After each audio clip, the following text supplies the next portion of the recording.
Magandang araw po mga kapuntos, at sa araw na ito po meron po akong tampok na video para sa inyo at sana ay magustuhan ninyo. Kaya sa mga bago pa po sa aming channel, please po don't forget to hit the subscribe button at ang notification bell para maging notified kayo sa bawat video na ilalabas ko sa channel na ito. At bilang kahilingan po ng punto por punto team at naway maintindihan po ninyo, sana po wag nyo pong i-skip yung mga ads sa aming mga video. Sa maliit na bagay na po na yan, malaking tulong po yan sa ating programa at sa ating ministry. Sana po maunawaan po ninyo. Maraming salamat po, kaya wag na po natin patagalin. Simulan na po natin.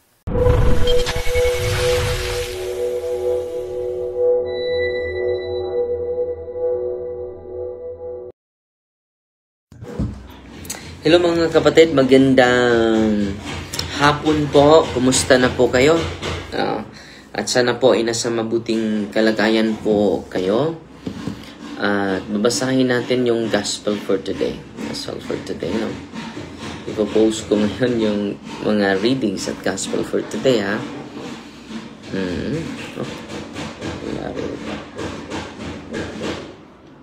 Gospel for today.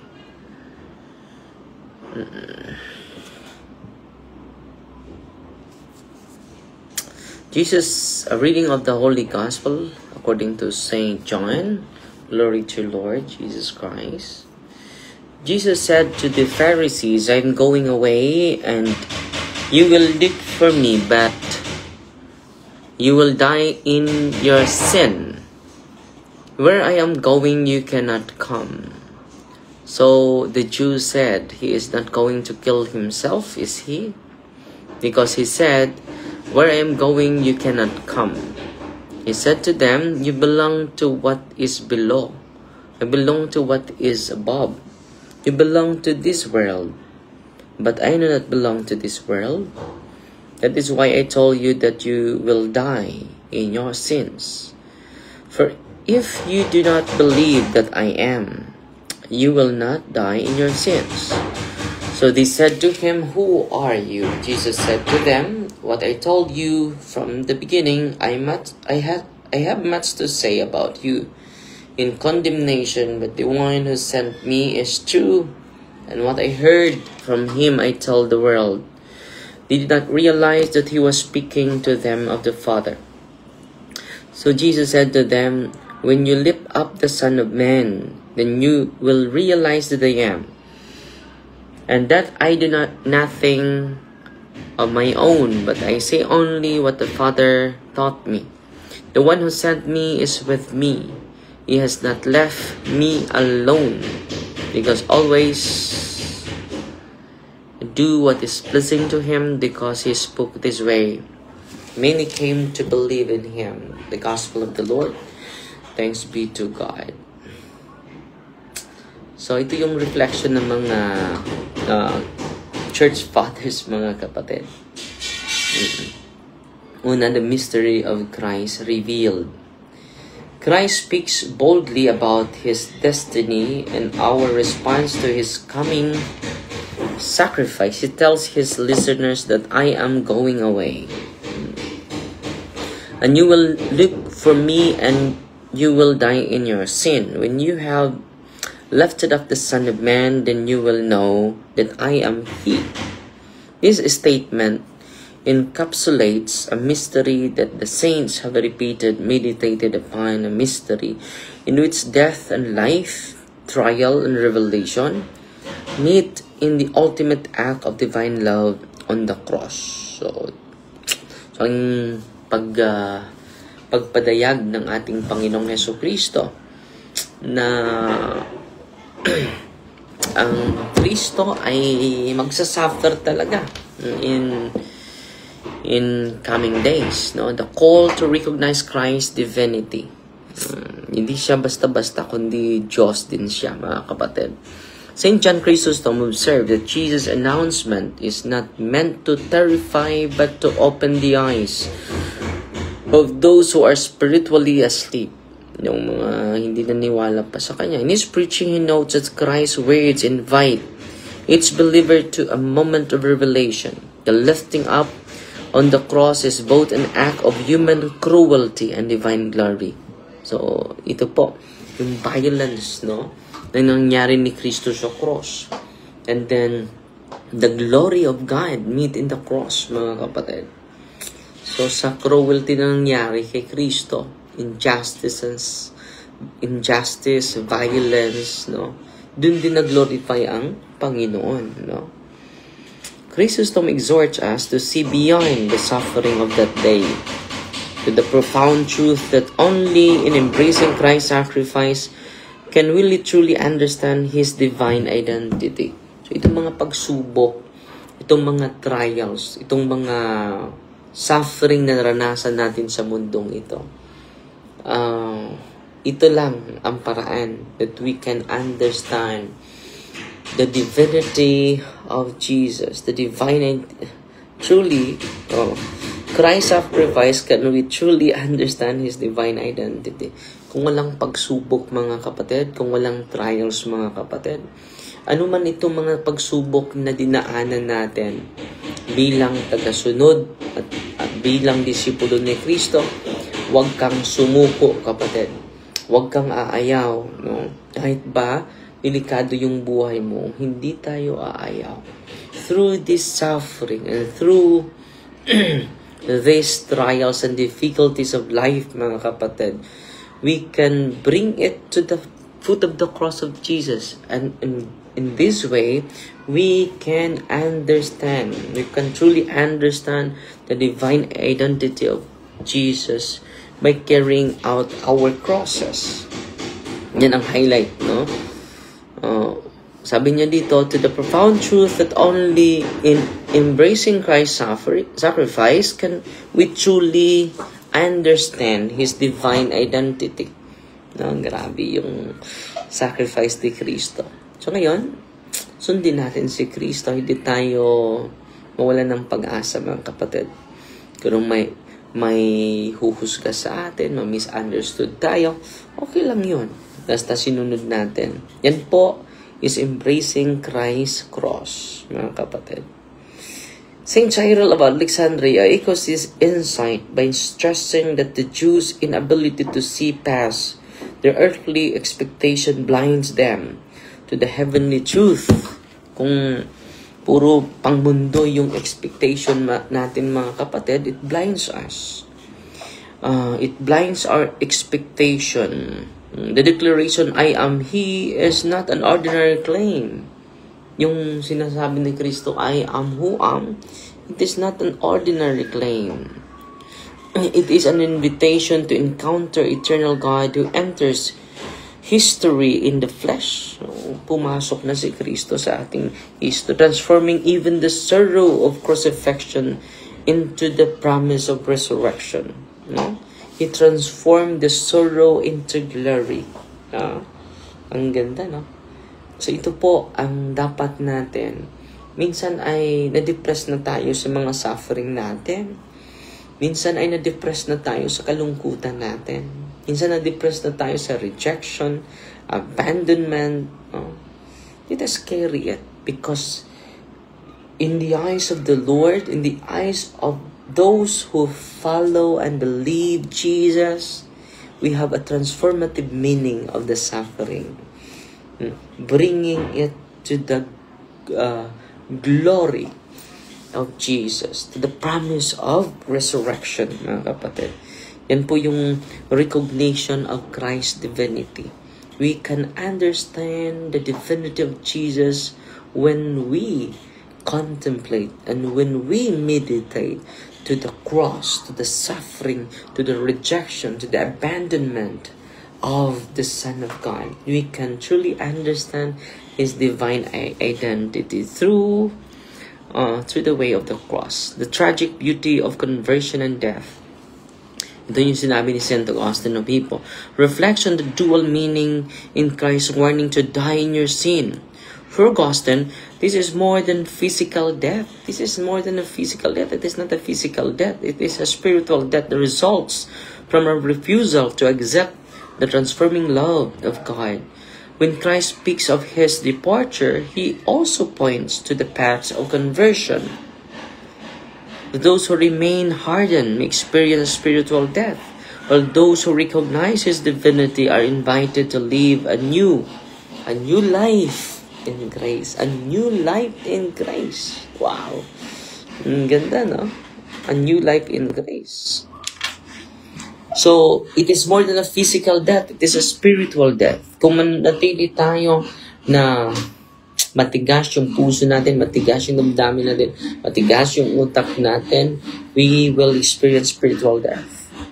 In a similar vein, Origen interprets Jesus' words as an invitation to transcend the limitation of mortal life. Where I am going, you cannot come. He teaches is not a curse, but a dividing line between the temporary word of sin and the everlasting reality of the divine kingdom. He stresses the cross becomes the locus, the place where human sin is met with God's salvific love. Yeah. So, yun po yung ang cross po, yung kasakitan ni Kristo. It is a place that met, the locus that met between the temporary world of sin and the everlasting reality of the divine kingdom. A theme that calls us, even today, to evaluate whether our hearts are prepared for transformation. So, yan po, yung the meaning of death. It is beyond physical meaning of death, but it is a spiritual one. No? So, para ma-resurrected po tayo, let us go to the priest and confess all our sins, mga kapatid. Yan ang pinaka-importante na gawin natin lahat. So, yung pare, ang umpisal din, at tayong lahat po. Now, let us embrace the sacrament of confession, and by embracing it, we embrace Jesus. Hindi ko makikita yung mga comment niyo. Pasensya na po kayo. So, yan lang siguro yung isi-share ko sa inyo. I-summarize natin. So, yung maintindihan lang natin yung divine identity ni Kristo when we look at His cross, no? And bring our crosses to the foot of the cross of Jesus. There is a transformative meaning, and there is a beautiful promise, and that promise of resurrection. There is life after this life. Kung hindi man natin makuha yung hustisya sa mundong ito, and Diyos is a God of justice po. Okay? And you are so relaxed na. Full of trust and full of confidence to Him alone. Amen? Bakit hindi ko mabasa yung mga comment ninyo, mga kapatid, ha? Mayang hapon, Father, day off mo pala ngayon. Buti naman para makarelax ka rin. Si Ate Eden Mirantes Clemente, ipadala sa atin ng 100 stars. Salamat po. At tingnan ko yung mga comment ninyo, ha? Uwi kami sa bukid ngayon, mga kapatid. Si Mary Fe Batak Montifalcon nanood sa atin. Sino pa? Si Juliet Gilagon. Amen! Salamat po, kapatid. At sino pa? Si Elpidio Abera Vendrano. Si Maria Ninita Lafente, si Arnie Cabasag, si Glorenda Escobido, si Marlene Balanay. Yan po ng mga nanonood sa atin. Salamat po. At Fighting Maria to tax CFD with a humble heart po. God bless. In the name of the Father, and of the Son, and of the Holy Spirit. Amen. Our Father, who art in heaven, hallowed be the name, the kingdom come, the will be done on earth as it is in heaven. Give us this day daily bread, and forgive us our trespasses, as we forgive those who trespass against us. And lead us not into temptation, but deliver us from evil. Amen. And Mary, full of grace, the Lord is with you. Blessed are you among women, and blessed is the fruit of the womb, Jesus. Holy Mary, Mother of God, pray for us sinners, now at the hour of our death. Amen. In the name of the Father, and of the Son, and of the Holy Spirit. Amen. Fighting Maria, tatak CFD with a humble heart po. God bless po sa inyo. At Sister Janine, mayong hapon po, Father. Nagpadala ng 50 stars. Salamat po. At God bless po sa inyong lahat. Fighting Maria, tatak CFD with a humble heart po.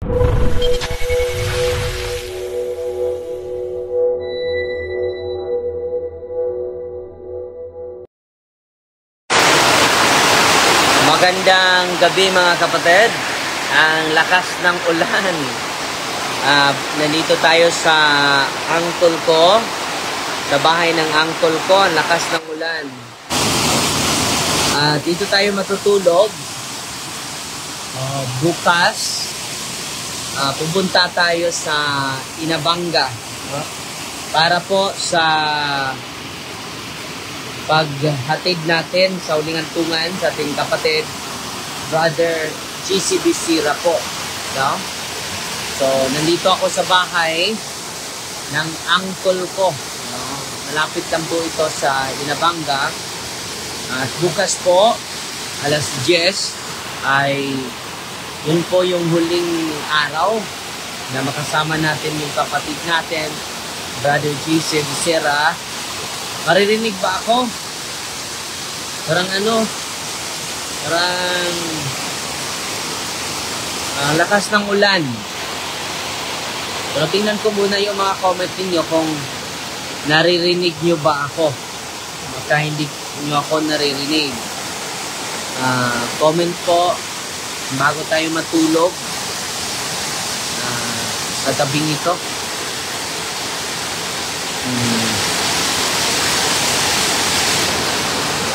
Ang hina ng signal, no? Mahina pa yung signal. Pasensya na po kayo. Okay, si Malak Daniel, nagpadala ng 100 stars. Sister Amor, malakas ba yung boses ko? Malinaw ba? Parang nahina ang signal, mga kapatid. Mahina talaga yung signal. Pero okay naman. Dito. Lakas ng ulan, no? Dito yung bubong malapit lang.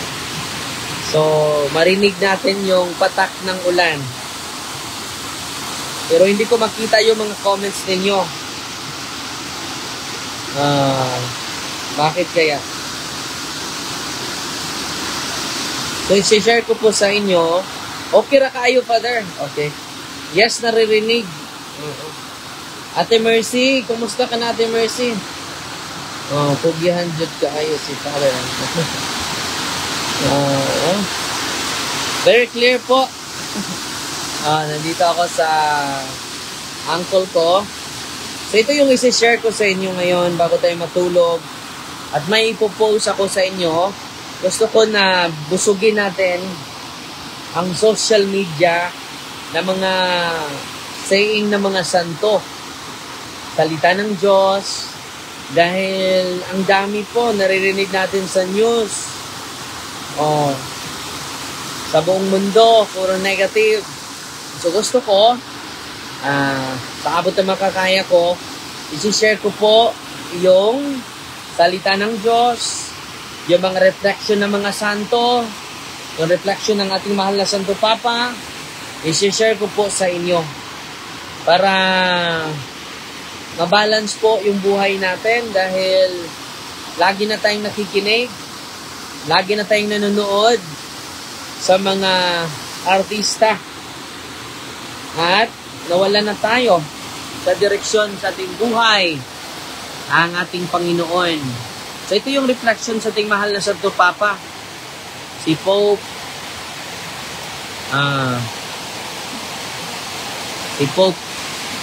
Francis. Okay? Nawala. Okay, ito.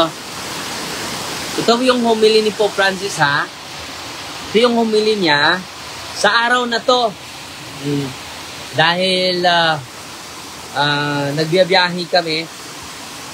Pero akong tatlong schedule ngayon, so hindi ako nakapag-live patungkol dito.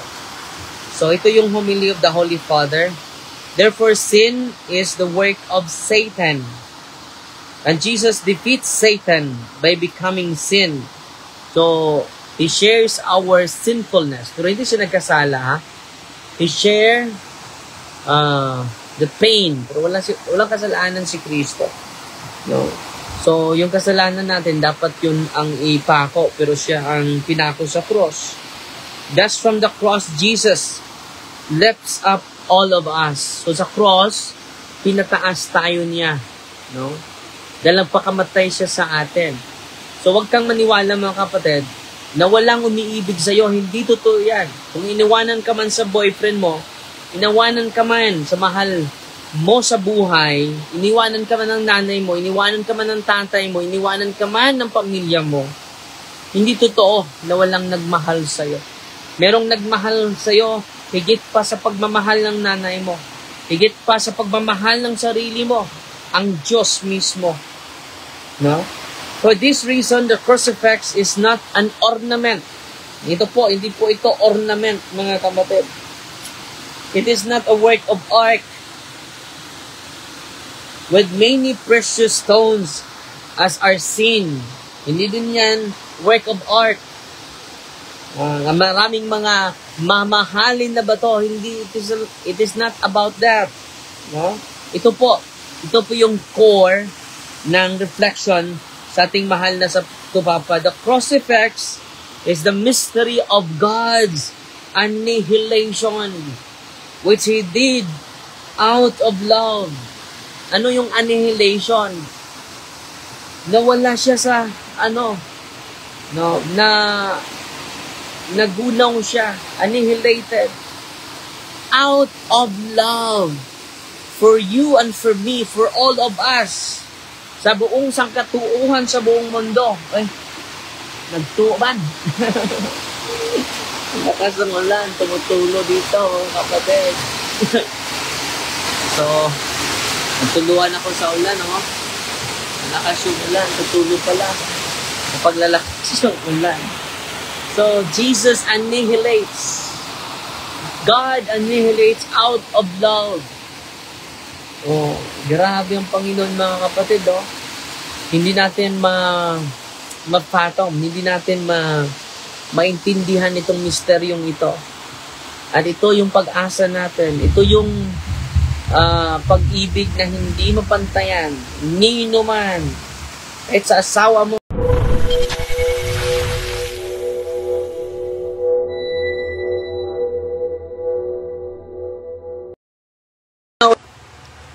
Mga kapatid, salamat, wala ng ulan. Salamat sa Diyos. No? Kanina, ang lakas ng ulan, mga kapatid. Ngayon, na yung ulan. Bukas, maaga tayo pupunta dun sa simbahan.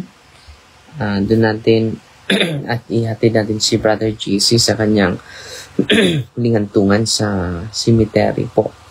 So, yan ang schedule natin bukas. At ito yung pag-usapan natin, mga kapatid. Maganda po ito. So, itong ginagawa ko is not to manipulate you but to educate you, no? Dahil nandito tayo sa demokrasya na bansa, mga kapatid. So, itong bansa natin ay nasa demokrasya. Dapat ikaw ang mag-decide sino ang pipiliin mo, no? Sino yung tibok ng puso mo na at pag-aralan natin, i-search natin yung mga track records ng mga gusto nating kandidato. Hindi lang tayo nagbabase sa sa kasikatan. Ano ba ang kanyang track record? Yan ang pinaka-importante, mga kapatid. At yung pag-ibig niya, religiosity niya, yung pagka sa spiritual life na, no? Yan ang isa sa mga, at yung dapat talaga magdasal tayo sa lahat ng mga kandidato. Dahil hindi tao yung kalaban natin, no? Hindi tao yung kalaban natin, mga kapatid. Hindi politiko, hindi yung ibang partido. Kung naliman lang natin yung pananampalataya natin, ang kalaban natin yung demonyo sa likod itong korupsyon. Si Pope Francis may sa atin, may reminder sa atin, no? Corruption is a process of death, no? Kung magsimula ito sa vote buying, kaya nga ang vote buying is a criminal case, no? Criminal case po yung vote buying. Nandyan yan sa Omnibus Election Code 261 na imprisonment 1 year and permanent disqualification po. So, magsimula yung corruption, mga kapatid, sa vote buying talaga. Kaya nga, si Bishop Abet ay laging nag-remind sa atin. No? So, ngayong election, no, marami tayong mga nakausap na-educate na because corruption is a process of death. No? More dangerous than sin because it pretends to be good. No? Dahil ito si Pope Francis naka-experience talaga ito. Dahil galing ito sa Argentina parang third world country yan. No? Parang Pilipinas din. No? Corruption is a process of death. No? More dangerous than sin because it pretends to be good. Di ba? Yung binibigay ko, inangayan naman na. Di man na vote buying. Di ba? So, ini-educate natin ang mga tao sa Valencia to speak the truth. No? Kung team team Bakike, team Ugis, okay lang yan. No? Magkaisa tayo, no, sa pagsasalita ng katotohanan na binibili ka during election, ito yung pera, at dadalhin natin yan. Lahat ng mga boses ninyo ay dadalhin ko. Ipa-file ko po sa korte. Para sa inyo po ito. Para sa ating lahat po ito. Isa ito sa paraan na matigil na ang corruption. Magsimula yung corruption during election po, sa vote buying po. At ang manalo, sisikapin na yung nagastos niya, hindi lang babawiin. May malaki pang interest, no? Kung hindi sila nakabawi, bakit tatakbo pa sila with high price to buy the voters, no? Yan ang simula sa corruption, mga kapatid. Wala tayong magandang hantungan dyan. Sabi ni Pope Francis, dangerous than sin. Itong corruption is a process of death, more dangerous than sin because it pretends to be good. Grabe, no? It pretends to be good. A corrupt person does not perceive his corruption. Hindi na niya alam, no, na he is corrupted. It is little like bad breath. It's hard for the person who has it to know, and others have to tell him. Yung corruption, mga kapatid, katulad yan sa mga masamang amoy, bad breath, no? Hindi niya alam na bad breath siya. Pero alam ng iba na bad breath, no? Yung iba na magsasalita na ang baho naman ng hininga mo, no? Corruption is the destruction of human heart under the guise of a good manners. Grabe yung description ni Pope Francis, no? Corruption is the destruction of the human heart under the guise of a good manners, di ba? Okay lang yun, nakatulong naman ako sa mga may sakit. Pero yung pangalan niya, yung nakabandera, no, sa project, pangalan niya. Hindi naman yun pera niya, di ba? Corruption is the destruction of the human heart. Anong na-destroy nito? Yung human heart natin, mga kapatid. Tayo po ay kaparte nito, no? So, ngayong election, mga kapatid, gagawan natin ng paraan. Lahat ng legal action, mga kapatid, legal remedies, gagawin natin. Pailan natin ang kaso. Magsimula lang tayo sa Valencia, Bohol. No, simula lang. Tanggapin nyo yung pera, mga kapatid. Dahil walang attempted vote buying. Tanggapin nyo yung pera. At gagamitin natin yung pera laban sa kanila. Yung mga nahihirapan din, naghihirap sa buhay, pwede nyo ipagbili yan. And then gagamitin natin yung testimonya nyo. Testimonya nyo laban sa kanila. Una, yung testimonya nyo, powerful yan. Hindi pwedeng dahil lahat ng barangay isusorbi natin. At yan ang gagawin natin at dadalhin ko po yan sa husgado. Hindi sa COMELEC, doon sa korte talaga. Legal action. Alcancillo, yung manalo. Dahil hindi politiko yung mag-file ng kaso sa kanila, kundi pari po. Gusto ko na ng pagbabago, mga kapatid. Nasa ano tayo nasa gitna tayo. Wala tayong kinikidlingan, mga kapatid. Lahat sila kakasuhan natin. Unahin natin yung manalo. No? Kahit sino sa kanila yung manalo. Dito lang ako magsimula sa Valencia, mga kapatid, ha. Sabi ni Pope Francis, we must not become accomplices to corruption by remaining silent. Christians must never be afraid to denounce evil. Ito po, no? Ang ganda, no? Ng sinasabi ni Pope Francis. We must not become accomplices to corruption by remaining silent. Christians must never be afraid to denounce evil. So, ang ganda. Angelus niya, 2019. Yan ang sinasabi niya. So, ngayon, hindi talaga tayo maging silent, mga kapatid. No? Speak the truth. Kung bakiki ka, binili ka ng bakiki, speak the truth. Kung ugis ka, sasabihin mo. No, sa ating team, nandyan po sa yung calling number natin, hotline number natin. Nandyan po sa ibaba, no. Nandyan po sa ating